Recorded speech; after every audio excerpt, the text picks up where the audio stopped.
Welcome back to Sandisa TV, the only place where we recap movies so thoroughly, you'd swear we were held hostage and forced to live through them. Today's flight takes us through the skies, and straight into chaos, with the 2025 thriller Flight Risk, directed by Mel Gibson. And yes, this video contains turbulence and spoilers, so buckle up and subscribe before we take off. Fugitive in the Frost. We begin in the vast, frozen wilderness of Alaska. A place where the sun barely shows up and your neighbors are more likely to be bears than baristas. It's here that U.S. Marshal Madeline Harris tracks down her target, Winston, a nervous-looking accountant with the vibe of someone who once embezzled funds but still says, "Bless you," when people sneeze. Winston, it turns out, used to work for the Moretti crime family, think of them as the Sopranos, but with colder weather and worse luck. When he got a conscience, or just got caught, he flipped on his employers and disappeared into the Alaskan abyss. Madeline, who's been itching to get back into the field after years of desk duty, sees this capture as her big comeback. A sketchy pilot. Since Alaska isn't known for its subways, Madeline charters a small plane to Anchorage. Enter Daryl Booth, the Texan pilot with southern charm, cowboy boots, and a suspiciously outdated sense of aviation ethics. His plane has no working radio, no GPS, and probably no in-flight snacks. But hey, it's got character. They take off, with Winston handcuffed in the back, looking like he's auditioning for Snakes on a Plane, CPA edition. But then, Winston notices something strange. Under the seat in front of him, he spots Daryl's pilot license. And guess what? The man in the photo isn't the same dude flying the plane. Awkward. Winston tries warning Madeline, but she's wearing a headset and vibing to the sound of responsibility. Things only get worse when Daryl casually references her post-Anchorage plans, details she never mentioned aloud. Oh. The reveal. Realizing too late that Daryl is a fraud, Madeline pulls a power move and tases him mid-flight, because nothing says, "I'm back," like electrocuting a hitman at 10,000 feet. She shackles him to the overhead rail like a badly behaved carry-on and takes control of the plane. No pressure. Now in full crisis mode, Madeline uses a satellite phone to call her superior, Caroline Van Sant, who drops a truth bomb, the real Daryl Booth. Tortured to death. This fake Daryl. A mob assassin sent to make sure Winston never sees a courtroom. Trust issues. Caroline promises to send help, including a pilot who can talk Madeline through landing the plane. But things get fishy when the shackled hitman starts dropping personal details about Madeline's past, things only someone inside the U.S. Marshals should know. That's when Madeline starts suspecting Caroline might not be entirely on her side. To verify her hunch, Madeline reaches out to FBI Director Coleridge, a man whose voice sounds trustworthy, until he slips up. He mentions his beach house in a city that Winston recognizes from a suspicious payment request URL.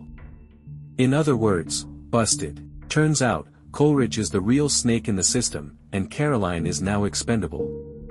He needs a scapegoat, and she's wearing a big red target. Skeletons and secrets. While Madeline juggles federal betrayal and mid-air survival, our friendly neighborhood hitman regains consciousness. Shackled but still smug, he taunts Winston with threats against his mother and brings up a very painful chapter in Madeline's past. Years ago, Madeline allowed a witness in her custody to take an unsupervised, but handcuffed, shower during a motel stop. It was supposed to be quick and harmless. Instead, a cartel hitman firebombed the motel. Madeline fled the scene, but in her panic forgot that the witness couldn't escape. The result? A horrific death that left Madeline benched for years. Now that past is back in her face at 12,000 feet. A voice from the ground. Help finally arrives in the form of Hassan, an Anchorage-based pilot who becomes Madeline's voice of reason over the phone. With zero cockpit experience, she's suddenly in flying school, and Hassan's the chill instructor you wish you had in college. He teaches her the basics, keeps her calm, and even throws in a smooth, "When you land, we're going drinking and dancing, for good measure." Bold move, my guy. Mayhem at altitude. Just when things seem manageable, Daryl breaks free. He stabs Winston, twice. And starts strangling Madeline with a seatbelt. This man is the Energizer Bunny of assassins. In a last-ditch effort, Winston, bleeding and barely conscious, yanks the knife from his own chest and cuts Madeline free.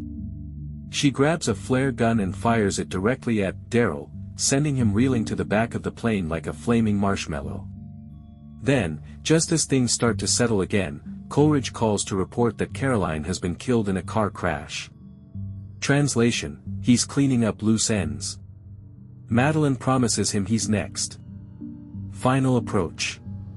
As an F/A-18 Hornet from the Navy shows up to escort them, the plane's fuel is down to fumes. Hassan urges Madeline to land as quickly as possible, because apparently, coasting into the runway isn't a great option when your tank's running on hope. And just when you think Daryl is finally out of the picture, nope. He wakes up again. This guy's got more lives than a telenovela villain, mutilates his own hand to escape the cuffs, and lunges at Madeline mid-landing. She doesn't hesitate this time. One shot. Goodbye. And as a cherry on top, his body is promptly run over by an ambulance.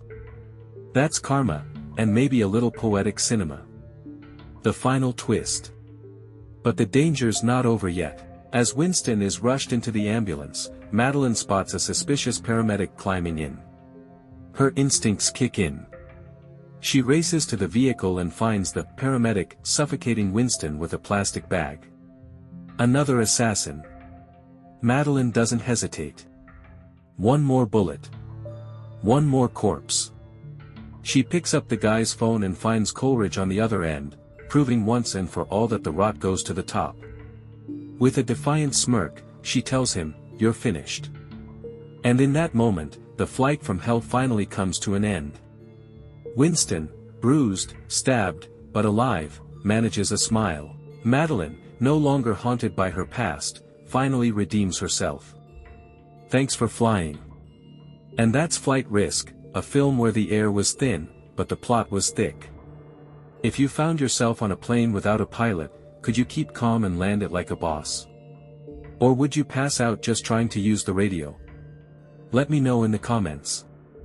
And if you enjoyed this breakdown, hit that subscribe button like it's trying to strangle you with a seatbelt. Until next time, avoid mob bosses, suspicious pilots, and budget airlines. Thanks for watching Sondisa TV, over and out.